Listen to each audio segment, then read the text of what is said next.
Continuando o nosso curso de História da Igreja, hoje nós gostaríamos de falar um pouco daquilo que é a continuidade da Igreja dos Mártires, ou seja, a Igreja dos Monges. Porque é interessante a gente notar que o testemunho do martírio é algo quase que essencial para a vida cristã.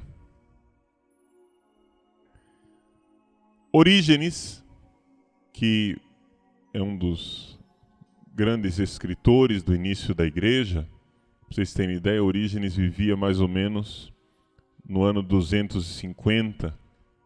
Ele viveu a grande perseguição do imperador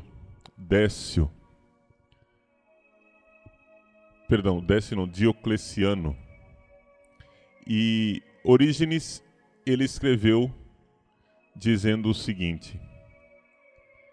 Escrevam essa frase porque ela é importante. De uma tentação, ou nós saímos mártires, ou nós saímos idólatras. Eis aí a única alternativa que existe na vida de um cristão. Quando você é tentado, quando o demônio tenta você para cair no pecado, essa é a sua alternativa. De uma tentação, ou nós saímos mártires, ou nós saímos idólatras. Por quê? Porque todo pecado pode se resumir nisso, num pecado de idolatria. De você se fazer Deus para uma pessoa, ou essa pessoa se fazer de Deus para você. De você fazer de um objeto Deus, ou de você, se colocar numa posição de objeto desejado. Basicamente, essas são as tentações. E é aqui, então, que surge a vida religiosa. A vida religiosa, como nós a conhecemos hoje, é a vida consagrada a Deus, onde as pessoas fazem 3 votos. Votos de pobreza, obediência e castidade, não é isso? Então, esta realidade da vida religiosa é uma luta, é uma vida de combate à idolatria. Os votos são isso. O voto de pobreza é um voto de combate à idolatria. Por quê? Porque o voto de pobreza diz assim: eu não vou fazer dos objetos um Deus. É isso que quer dizer pobreza. É claro que ninguém consegue viver sem possuir as coisas, não é? Nós precisamos possuir as coisas. Nós precisamos ter coisas. Senão ninguém sobrevive. Mas o importante é não fazer das coisas Deus. Então o voto de pobreza é para combater a idolatria das coisas. O voto de castidade é um combate à idolatria. A idolatria das pessoas. Eu não vou fazer de ninguém Deus.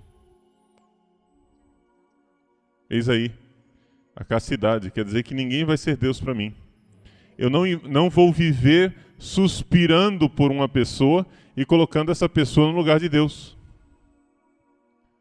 E o voto de obediência? O voto de obediência é um voto onde eu não vou ficar no lugar de Deus. A minha vontade, os meus desejos não estão no lugar de Deus. Então vejam que pobreza, obediência e castidade são um estilo de vida de combate à idolatria.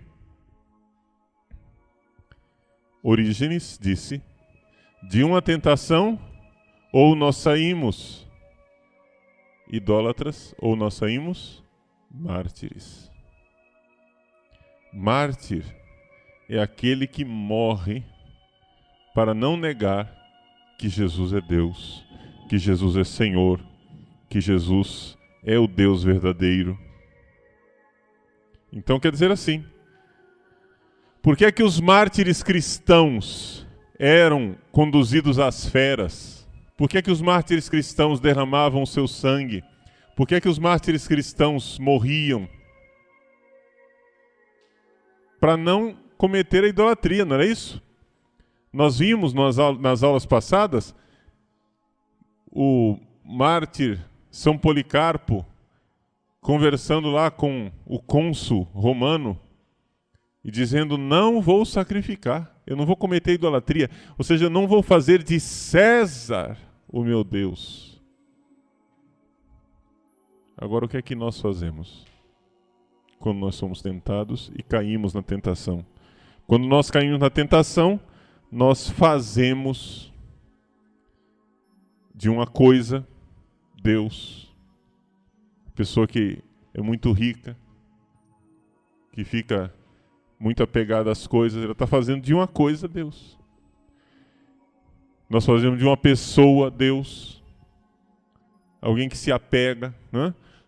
Por isso que, por exemplo, o voto de castidade, a gente não quebra o voto de castidade só quando tem relações sexuais. Quebra o voto de castidade também quando você coloca uma pessoa no lugar de Deus. Por exemplo, sua mãe pode ser um pecado de idolatria se você colocar sua mãe no lugar de Deus. Pai e mãe também é contra a castidade. Não porque você queira ter relações sexuais com seu pai e sua mãe, não tem nada disso. Mas porque você pode colocá-los no lugar de Deus. E as minhas vontades e os meus caprichos, quando eu me coloco no lugar de Deus? Quando eu acho que eu é quem devo dizer o caminho das coisas, eu é que... Então, existe essa realidade. Agora, se ao contrário, para não adorar deuses falsos, eu morro, então eu sou mártir. Mesmo que o meu sangue não corra no chão, porque eu combati, porque de alguma forma eu morri, para não negar. Então, de uma tentação, ou nós saímos mártires, ou nós saímos idólatras. Não tem uma terceira alternativa. Ou você sai mártir, ou você sai idólatra. Então, vejam só que aqui nós estamos falando de Orígenes, e Orígenes vivia na época da perseguição da igreja, né? Vocês sabem que a igreja parou de ser perseguida no ano de 313. Orígenes viveu mais ou menos no ano 250, ainda estava na época da perseguição. E é interessante, se a gente for olhar na história de Orígenes, Orígenes era um padre, né? Ele é originário de Alexandria, no Egito. Alexandria é uma cidade que fica perto do delta do rio Nilo, no Egito. Orígenes, ele quando era criança, sonhava em ser mártir. Mais ou menos como Santa Teresa d'Ávila. Santa Teresa d'Ávila, ela sonhava em ser mártir e um dia saiu de Ávila com o seu primo, os dois pequenininhos, crianças, saíram das muralhas e eles iam fugindo porque queriam se entregar aos mouros para serem martirizados, né? Assim também, Orígenes queria se entregar aos romanos para ser martirizado, queria se entregar aos romanos como cristão. E a mãe de Orígenes, para que ele não se entregasse aos romanos, quando ele era criança, quando ela saía de casa, tirava a roupa dele e escondia a roupa, deixava ele pelado dentro de casa, porque aí ele não podia sair para se entregar aos romanos. Então a mãe tirava a roupa dele, deixava ele nu, então por pudor ele não saía na rua. Então por pudor ele não ia se entregar para ser martirizado. Era essa um pouco a ideia, era esse o clima, digamos assim, em que viviam os primeiros cristãos esse grande ideal de deixar Deus ser Deus nas suas vidas e não adotar absolutamente nada como algo no lugar de Deus. Só que aconteceu o seguinte: em 313 acabou o martírio. Ou seja, agora os cristãos já não eram mais perseguidos. Constantino, junto com Licínio, assinaram um documento que ficou conhecido como o Édito de Milão. Depois nós vamos inclusive ler esse édito, que na verdade foi uma carta que os dois escreveram para o governador da Bitínia. Bitínia era uma região da Turquia, perto do Mar Negro e do Estreito de Bósforo, onde mais tarde seria Calcedônia, né? Aquela região da Bitínia. Também Niceia fica na Bitínia. Bom,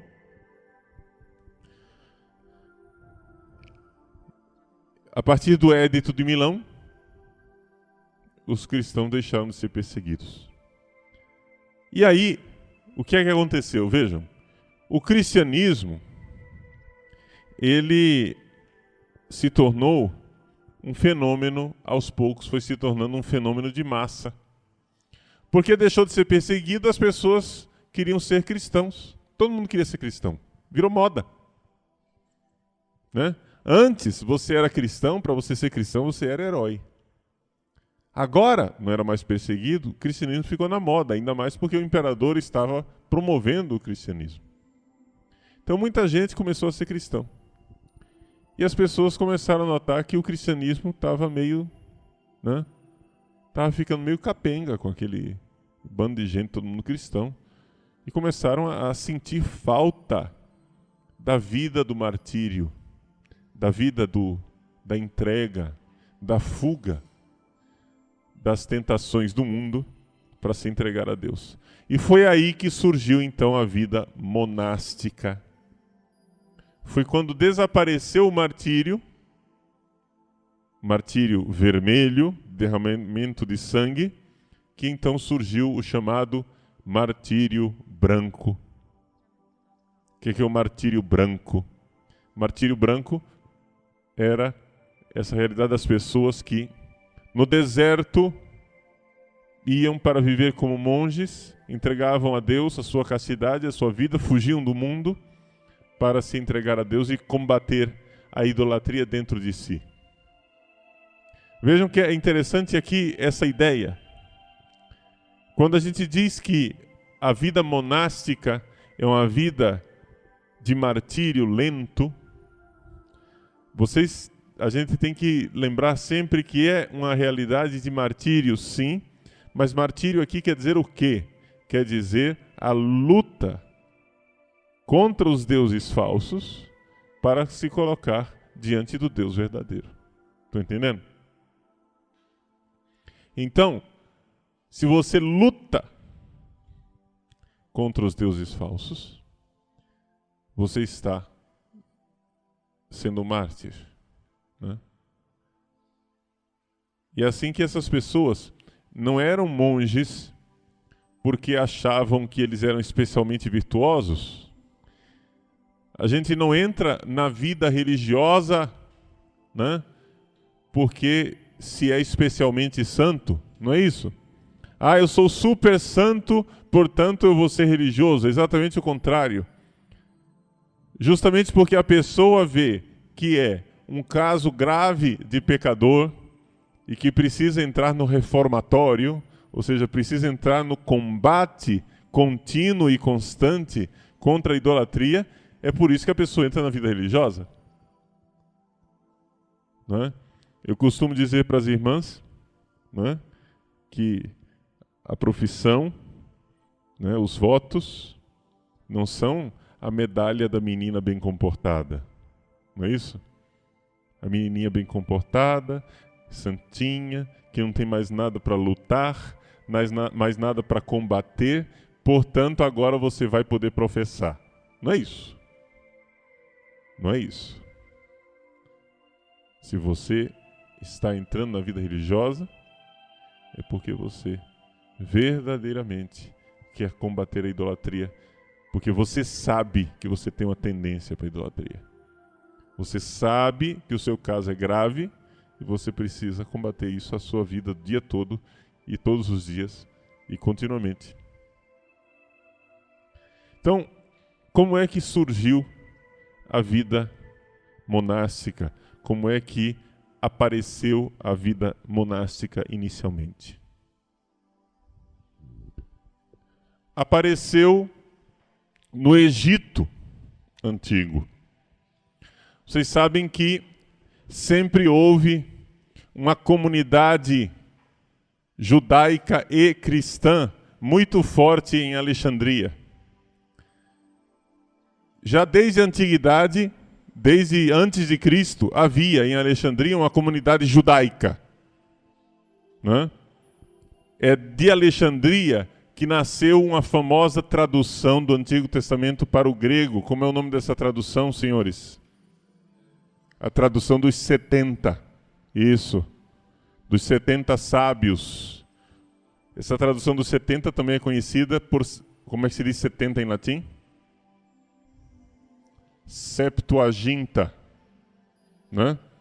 Então, a tradução dos 70, ela foi feita em Alexandria para essa grande comunidade de judeus que havia aqui. Então, é claro, de uma grande comunidade de judeus surgiu também uma grande comunidade de cristãos. Então, dos lugares onde o cristianismo era florescente era Alexandria. E os cristãos de Alexandria tinham vários mártires muito importantes e conhecidos. Talvez o mártir mais conhecido de Alexandria foi Santa Catarina de Alexandria. Né? Santa Catarina de Alexandria, em honra dela, tem um famoso mosteiro, né, no Monte Sinai. É nesse mosteiro de Santa Catarina que está aquele ícone que está na capa do meu livro. Né? Santa Catarina, não sei se já viram a imagem de Santa Catarina, é uma mulher vestida com hábitos romanos e no pé dela tem uma roda dentada, uma roda cheia de dentes, de espinhos assim, com a palma de mártir na mão, porque ela morreu martirizada, né? E esse foi o instrumento com que ela foi martirizada, Santa Catarina de Alexandria. Não confundam, pelo amor de Deus, com Santa Catarina de Sena, que não tem nada a ver. Tá? Então, esses antigos mártires que viveram as grandes perseguições, perseguição de Décio, mais ou menos no ano 150, perseguição de Diocleciano, mais ou menos no ano 250, e assim eles conseguiram heróica e bravamente resistir às grandes perseguições. A igreja de Alexandria, ela se une à presença do evangelista São Marcos. O túmulo de São Marcos teria sido feito aqui em Alexandria. Claro que depois vieram os italianos e os cruzados e levaram embora os restos mortais de São Marcos para Veneza. Então hoje a Catedral de São Marcos em Veneza tem o sepulcro do evangelista São Marcos. Mas originalmente ele estava sepultado aí em Alexandria. João Marcos, né? O parente de Barnabé, que depois brigou com São Paulo e se tornou mais tarde o grande intérprete de São Pedro. Era João Marcos quem acompanhava São Pedro na pregação, porque Pedro não sabia grego, então ele fazia a tradução simultânea para São Pedro. Depois que Pedro morreu em Roma, martirizado, Marcos foi para Alexandria e ali terminou os seus dias. Pois bem, São Marcos. Então Alexandria era uma grande comunidade, uma grande cidade, em primeiro lugar, porque é uma cidade bastante populosa, e depois era uma grande comunidade de cristãos. Quando o cristianismo começou a ser moda, algumas pessoas, principalmente homens, inicialmente, depois mulheres também, começaram a fugir da grande cidade para viver no deserto. A primeira ideia de ser monge parece que não surgiu lá em Alexandria propriamente. Tudo indica que a primeira ideia de seguir a vida monástica aconteceu no Alto Egito, no Alto Nilo, né?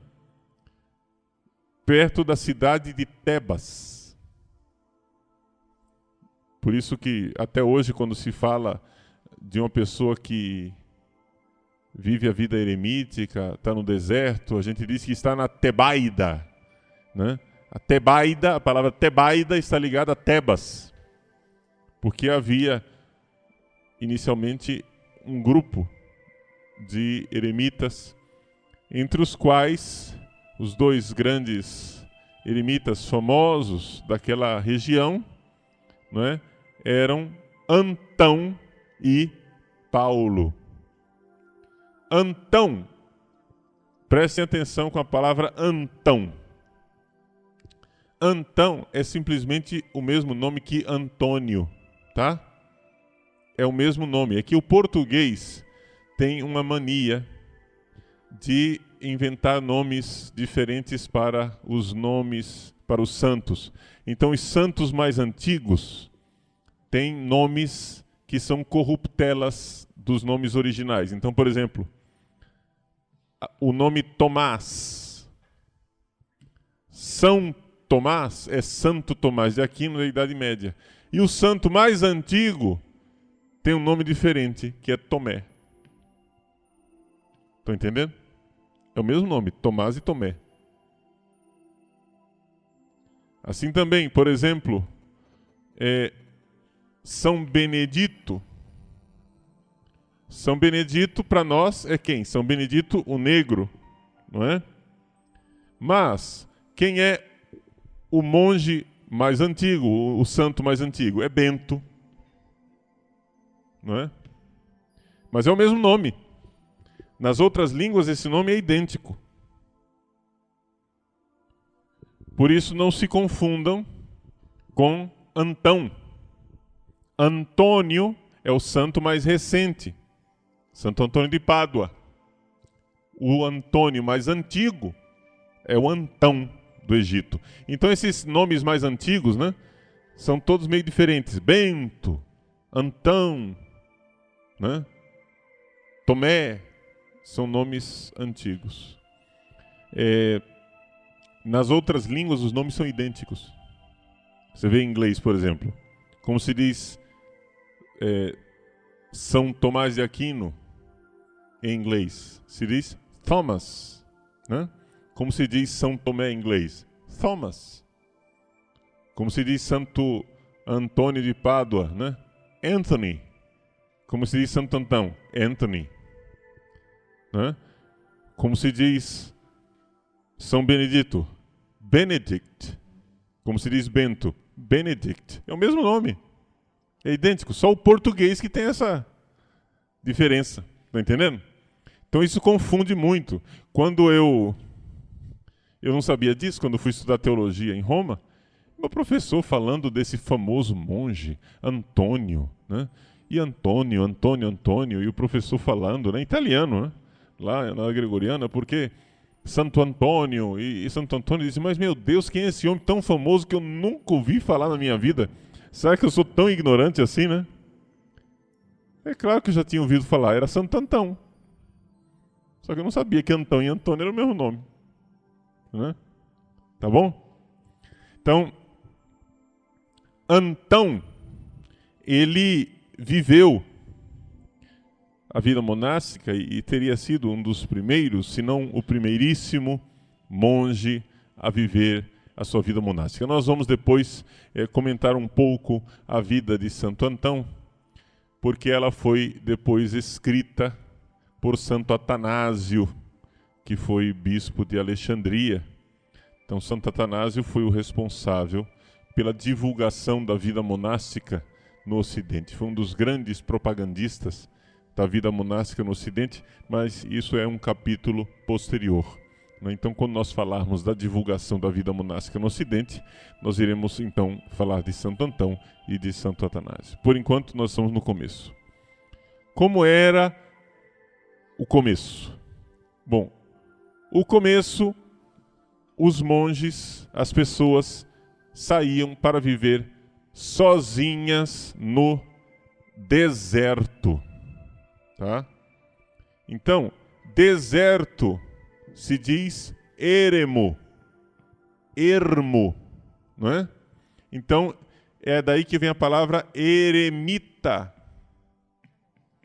Quem é um eremita? É uma pessoa que vive no deserto, ou que hoje em dia, como termo técnico, não é?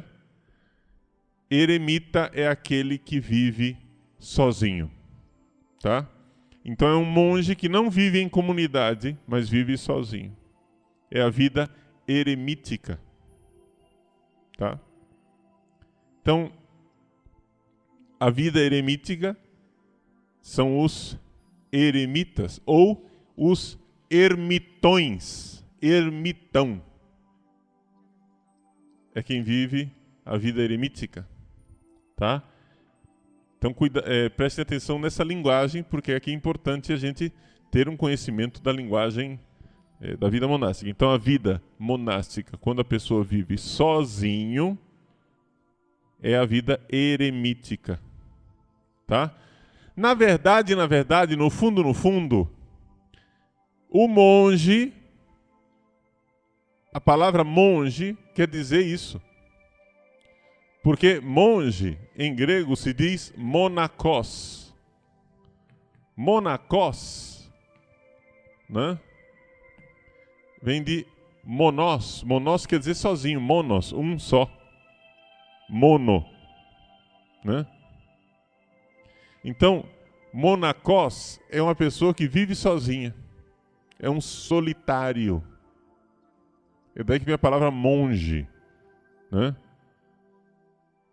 Claro que, etimologicamente, para a gente sair de monakos para chegar em monge, tem várias passagens, né? Você vai e passa monakos do grego para o latim, monacus, depois para o italiano, mônaco, mônago, monjo, monge, né?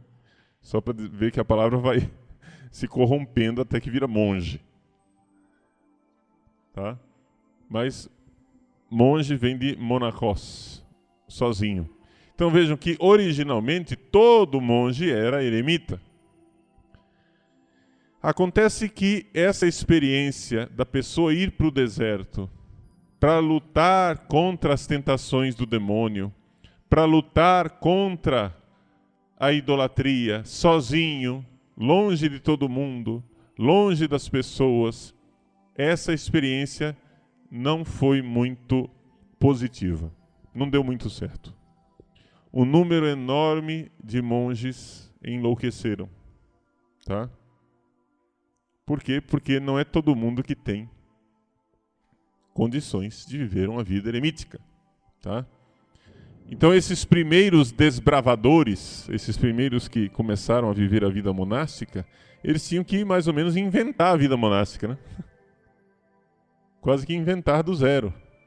Claro que no Novo Testamento, se você for pegar na Bíblia, você encontra algum resquício de vida monástica. Você vê, por exemplo, São Paulo,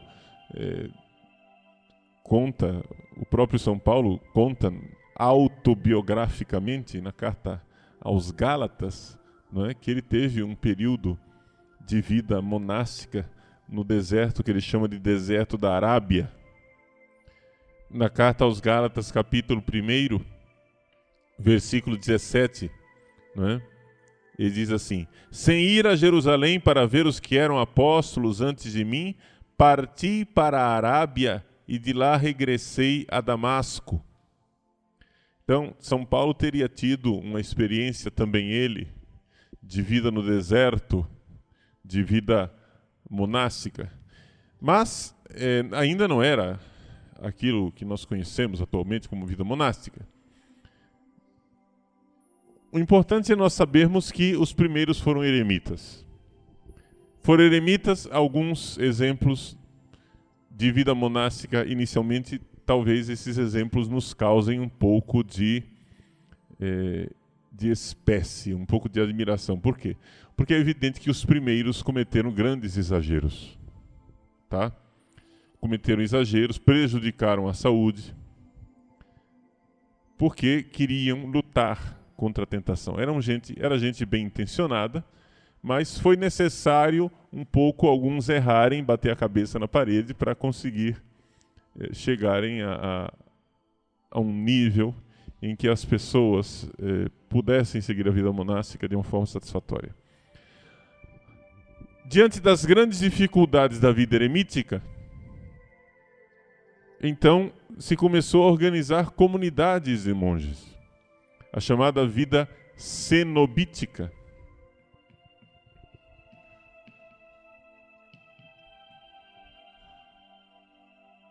A vida cenobítica. O que é um cenobita? Um cenobita é um monge que vive em comunidade, né? É a vida bios, né? É a vida na comunidade. O cenobita, os primeiros cenobitas se organizaram mais ou menos também no Alto Egito, no Alto Nilo, e nós temos notícia de Pacômio. Pacômio teria sido o primeiro organizador da vida monástica, também ali no Alto Egito. Porém, em Alexandria, nas proximidades de Alexandria, havia 3 lugares que depois se tornaram também bastante famosos. E para nós eles são interessantes. Se vocês lerem o meu livro, vocês vão encontrar muitas referências a um monge que viveu nessa região, chamado Evagrio, né? Evagrio Pôntico. Evagrio Pôntico viveu um pouco nessa região ali perto do delta do Nilo. Eram 3 regiões diferentes, né? Um era a região de Nítria, a outra região de Quélia e a outra a região de Chetes ou Sketis, né? Estão todos eles mais ou menos a uns 2 ou 3 quilômetros do delta do Nilo. Tá? Então, essa região de Quélia chamava-se Quélia porque era a região das celas. O que é cela? Cela é o quarto do monge, né? Se você for a um mosteiro, o monge ele nunca diz eu vou para o meu quarto, ele diz eu vou para a minha cela. Tá?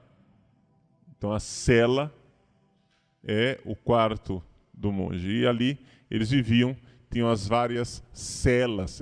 Na verdade, eram pequenas cabanas, não tanto cabanas, mas pequenas construções onde eles moravam. E assim foi se desenvolvendo a vida monástica. Eles viviam nessas celas que precisavam ser distantes umas das outras, a tal ponto que você, ao olhar para o outro monge na outra cela, você não fosse capaz de identificar quem é aquela pessoa. Então a distância era tal que você via um vulto lá da pessoa, você via que era uma pessoa, mas não sabia quem era. Essa era a distância de uma cela para outra. Então bastante longe, né? E eles viviam uma vida realmente muito austera. Muito austera, basicamente uma vida de jejum a pão e água quase que a vida inteira. Viviam de orações muito intensas e de vez em quando se reuniam para rezar juntos. Havia alguém que era o pai espiritual, e esse pai espiritual era chamado de Abba. Abba, né? Depois deu origem à palavra abade. O abade é o pai. Agora vejam, é importante vocês recordarem que estes monges eram todos leigos, tá? Eram leigos. E havia, sim, possibilidade de haver um padre ou outro, mas era muito raro. E basicamente viviam a vida inteira quase que sem Eucaristia, porque não tinha padre. Então, comungar era uma coisa assim, bastante rara. Às vezes traziam a Eucaristia, às vezes havia serviços de comunhão em que um padre vinha trazer a comunhão para os monges, mas não era uma coisa nem regular e nem frequente. Os monges também, é evidente que não viviam só de comer areia, né? Ou seja, viviam no meio do deserto, eles tinham que comer alguma coisa. Então, como é que eles comiam? Eles faziam cestos, faziam trabalhos manuais. Então, desde cedo surgiu um pouco essa coisa de que a vida monástica é uma vida de oração e uma vida de trabalho. E havia trabalho manual, faziam cestos, etc., para combater a idolatria, tentar se dedicar verdadeiramente a Cristo. Então, vocês vejam que o cristianismo, quando parou a perseguição de Constantino, o cristianismo, então, mais ou menos, viveu essa espécie de divisão entre pessoas batizadas que viviam a vida comum nas cidades e essas pessoas batizadas que viviam uma vida de elite, poderíamos dizer, né? Elite não no sentido de que eles eram importantes ou eram ricos, não é isso não. Elite quer dizer que não era para todo mundo. Não era todo mundo que tinha estrutura para viver esse tipo de combate, né? A idolatria. Embora os monges nessa época tinham para si um conceito bastante baixo, digamos. Eles eram muito humildes, eles não se achavam melhores do que ninguém. Quando o Santo Atanásio, patriarca de Alexandria, uma vez encontrou São Macário o Grande. Macário, que em grego, quer dizer a mesma coisa que Félix em português, feliz, né? Macarios. Então, São Macário o Grande se encontrou com Santo Atanásio. Santo Atanásio foi pedir conselhos e auxílios e São Macário disse para Santo Atanásio: veja, nós somos apenas uns pobres leigos. O conceito que eles tinham deles mesmos. Somos pobres leigos. E os abades, os abba, que orientavam os monges, orientavam também aos monges que evitassem a vaidade do sacerdócio. Porque o sacerdócio era considerado como um cargo muito alto, uma realidade muito acima daquilo que eles podiam realizar como monges. Então a vida monástica nasceu também numa tentativa de fugir do sacerdócio. Havia inclusive sacerdotes que se tornavam monges abandonando o ministério sacerdotal para serem monges, né?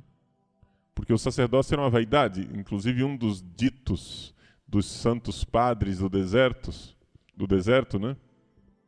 Vocês sabem como é que tem esses ditos dos padres do deserto. São coleções de frases, né? Os monges iam lá atrás do padre espiritual deles, né? E dizia: Abba, dize uma palavra para que eu viva. Ou seja, uma palavra de vida. Uma palavra para que oriente a minha vida. E então, o padre espiritual dizia uma palavra para eles. E esses pequenos ditos, essas pequenas frases, depois começaram a ser colecionadas. Algum monge se dava ao trabalho de pegar as frases dos santos padres do deserto e colecioná-las em frases. Assim que, quando vocês ouvirem falar dos santos padres do deserto, quem são os santos padres do deserto? A maioria desses santos padres do deserto eram todos leigos. A palavra padre aqui quer dizer pai. Os santos abades do deserto, ou seja, os santos Abba. Então vocês vão sempre encontrar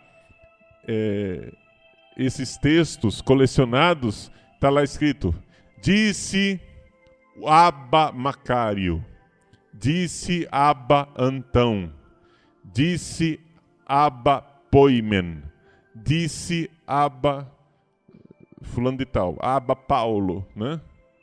Disse Abba Pambo. São os vários padres do deserto. Eles falavam, diziam essas frases, e o monge anotava, porque era uma palavra de vida para ele viver aquela palavra, aquele conselho. E foram colecionando e fazendo as grandes coleções dos ditos dos padres do deserto. Como é que vocês vão encontrar esses ditos? O nome técnico dos ditos dos padres do deserto são os apotegmas. Apophtegmas. Ou apotegmas. Tá? O F, ele é facultativo. Originalmente era apophtegma. Apotegma. Então, esses apotegmas dos padres do deserto, que eram colecionados. Então, um dos apotegmas mais interessantes e jocosos que havia, né, é esse daqui, né? O abade chega e diz para o monge: meu filho, se queres manter a paz, foge das prostitutas e dos bispos. Por que mandava fugir dos bispos? Né? Mandava fugir das prostitutas por razões óbvias, né? Mas mandava fugir também dos bispos. Por quê? Por causa da tentação de ser padre. Ou seja, você quer se manter na paz da vida monástica? Fuja dos bispos. Porque o bispo está sempre procurando um monge para ordenar padre. Porque ele está precisando de padre, ele necessita de padre, e por causa das necessidades pastorais, o bispo vai lá tentar o monge para que ele traia a sua vocação monástica, deixe de ser leigo e se torne sacerdote. Então vocês vejam que a vida monástica religiosa, ela nasceu absolutamente leiga. Tá? Muito importante a gente recordar disso. Tanto que, se vocês forem pegar a Santa Regra de São Bento, né? Na Santa Regra, São Bento pede que o abade tenha muito cuidado com os monges que são padres, que são presbíteros, que são ordenados. Aquilo que no Oriente se chama os hieromônaco. Hieromônaco é um monge que é padre. Hieros quer dizer sacerdote, né? Então, esses hieromônacos, esses monges que são sacerdotes, eles viviam na época de São Bento, e São Bento, diga-se de passagem, não era padre, né? O abade, o grande abade São Bento, escritor da regra, não era padre. São Bento pede que o abade tome muito cuidado para que o monge que é padre não seja tratado diferente dos outros. Uma vez que ele entra na vida monástica, ele tem que ser tratado igual aos outros, como se fosse leigo. Tá? Que ele não se ensoberbeça, não se envaideça do fato de ser sacerdote. Então vejam que a vida monástica é um fenômeno eminentemente leigo. A vida religiosa é um fenômeno eminentemente leigo. Tá? E somente acidentalmente sacerdotal. Então, por exemplo, as irmãs que são religiosas e não são ordenadas, não se sintam inferiorizadas, porque são vocês que guardam verdadeiramente a essência da vida religiosa. Entenderam? Aquilo que é a vida religiosa é uma vida leiga. Como disse São Macário, nós somos pobres leigos. Pobres leigos que agora dedicam suas vidas a quê? A combater a idolatria. É uma vida de conversão. Qual é a finalidade de um religioso? Se converter. Só isso. Acabou. Esse é o centro, esse é o núcleo da vida religiosa. Então, cuidado, porque a coisa da vida religiosa, depois, ela tomou outros rumos, houve desenvolvimentos bastante bonitos, né? E surgiu, então, a vida ativa. A vida ativa quer dizer o quê? A vida religiosa que não vive só como um monge contemplativo, mas tem também alguma atividade. Mas cuidado, porque a vida ativa dos religiosos, ela não pode roubar a identidade inicial do religioso, porque o religioso tem uma finalidade básica, é salvar a sua própria alma. Você entra na vida religiosa para combater o idólatra que está dentro de você e para se entregar ao martírio, que é a vida religiosa. A vida religiosa é um martírio. É um martírio branco. É um martírio lento. É um martírio em que você passa a vida combatendo. Não é? Ok?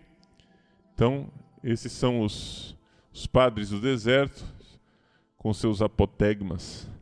Acontece que, como eu dizia para vocês, esses apotegmas dos padres do deserto são para o quê?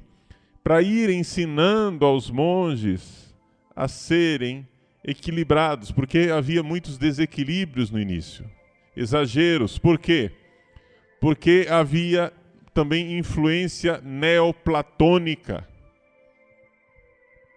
naquela região. Vocês sabem que Alexandria, no Egito, é o lugar do neoplatonismo, Plotino, Filão de Alexandria, o próprio Santo Padre Clemente de Alexandria tem influências fortes platônicas, e o platonismo tem uma tendência de desprezar o corpo, e essa tendência de desprezar o corpo fez com que muitos monges não respeitassem o próprio corpo e vivessem exageros, não é? Algumas coisas assim pitorescas a respeito da vida monástica nessa época. Havia, por exemplo, monges que construíam, não é, pequenos tablados em cima de árvores e viviam em cima de uma árvore. Esses monges que vivem em cima da árvore são chamados de monges dendritas, tá? Dendron quer dizer árvore em grego. Um dendrita é um monge que fica em cima da árvore. Agora vocês não pensem que ele subia na árvore para só para dormir. Não, ele subia na árvore para nunca mais descer. Tá? Era o sacrifício. Alguns monges se faziam trancar em jaulas. Era uma vida de penitência exagerada mesmo. Tá? Então esses são os exageros que aconteceu no início. Né? Depois a igreja foi um pouco disciplinando isso, porque isso era um excesso de zelo. Outros que subiam em colunas e viviam lá em cima na coluna. Né? Os monges que moram em cima de colunas são chamados estilitas.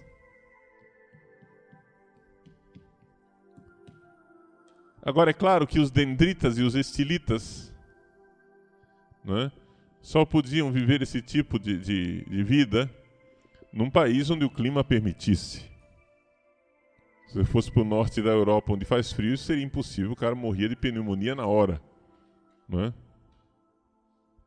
Isso era possível nos países mais quentes.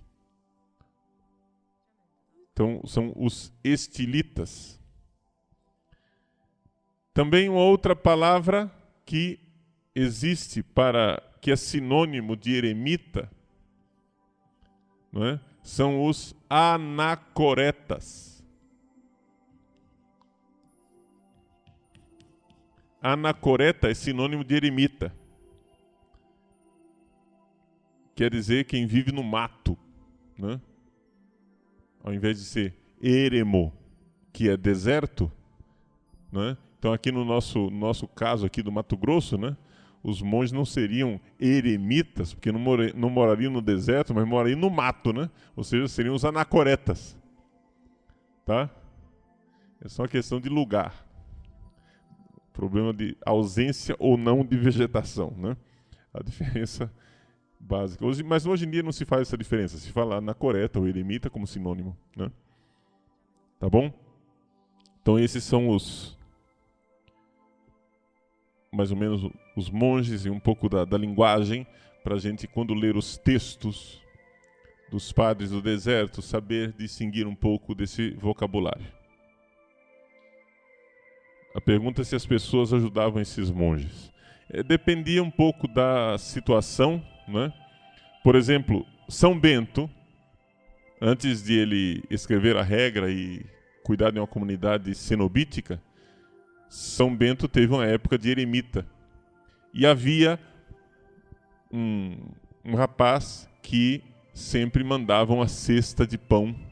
Ele morava numa caverna, né, na montanha, e um rapaz descia uma cesta de pão para ele, né, uma cesta com pão, não é uma cesta de pão, uma cesta com pão para ele comer. Tinha alguém responsável para levar a comida para ele, porque senão morreria de fome. Também é a mesma coisa quem morava em árvores, né, em colunas, né, precisava sempre de alguém ajudar.